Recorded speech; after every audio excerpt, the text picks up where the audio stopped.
har vi Camilla.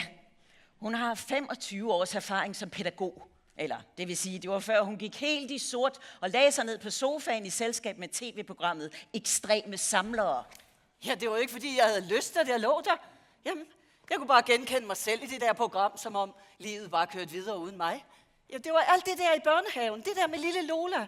Det tog en fli af mig. Jeg var blevet en anden. Jeg var ikke længere børns forkæmper, børns beskytter, børns ven. Jamen, så må du jo søge noget andet, Camilla. Hey, se her. Verdens nemmeste job. Forfatter søger en hjælper. Og et minimum af dagligdagsopgaver. Skal jeg søge den? Ja da. Det er lunt, selvom det er september, og solen den skinner. Ansættelsessamtalen hos Mathilde Trier, 21F.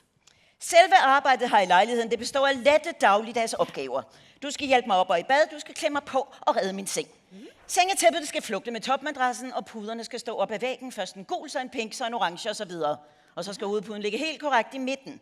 Derefter tager du opvasken. Glas først, så bestik, tallerkener og til sidst gryder og pander. Som du nok kan høre, så er det her verdens nemmeste job. Men det vigtigste for mig, det er, at du kan sætte mit hår.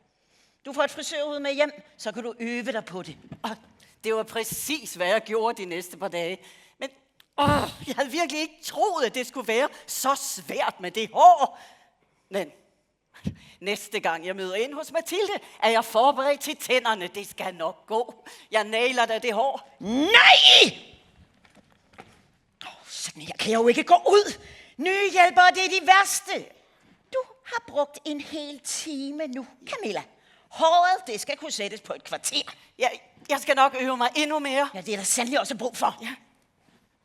Den ordløshed, der kom til at betyde så meget mellem os, den begyndte lige her. Når stilheden den føles uudholdelig, så prøver jeg at starte en samtale, der kan interessere Mathilde. Altså en samtale om Mathilde. Mathilde, hvor længe har du egentlig haft hjælpere? 10 år efterhånden. Folk, de tror, vi lever i et velfærdssamfund. Men de eneste, som velfærdssamfundet hjælper, det er folk, der ryger, folk, der drikker og folk, der kommer til skade på ski. Og så andre, som ikke selv kan gøre for det, dem gider man ikke at bruge penge på. Men kan så, Camilla? Det får folk, fordi de ikke kan styre sig. Og det kan folk generelt ikke, og derfor så er det dem, alle pengene, de går til. Jamen, det er jo heller ikke helt sådan, det er, Mathilde. Du kan tro, det er sådan, det er. Folk, de tager ikke ansvar.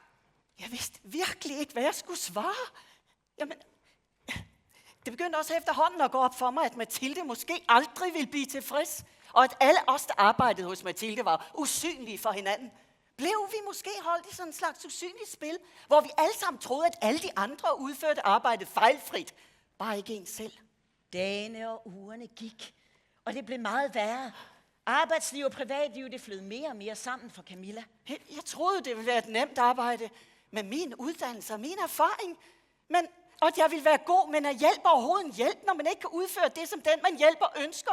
Jamen, hvorfor stoppede du ikke? Jamen, jeg havde lovet hende at være der et år. Ja, nemlig. For Camilla, hun har altid lovet. Camilla, hun har lovet at være den bedste. Camilla har lovet ikke at være syg. Camilla har lovet at holde ud. Kort sagt, være uundværlig altid. Ja. Hun overtog styringen af mig, mine tanker og mine lemmer. Jeg kom kun til mig selv i små plop. Og huskede, at jeg havde jo et andet liv. Mit liv. Men det virkede fjernt. Camilla var hendes.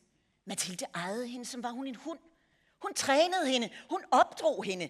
Hun nedbrød hende. Hadet, det væltede op i mig nogle gange. Syre, den stod som sådan en syre i halsen på mig. Jeg havde kraftedeme lyst til at slå hende ihjel. Men gør hun det? Slår Camilla rent faktisk Mathilde ihjel? Hvis I vil vide, hvad der sker, så mød os på stand nummer 65.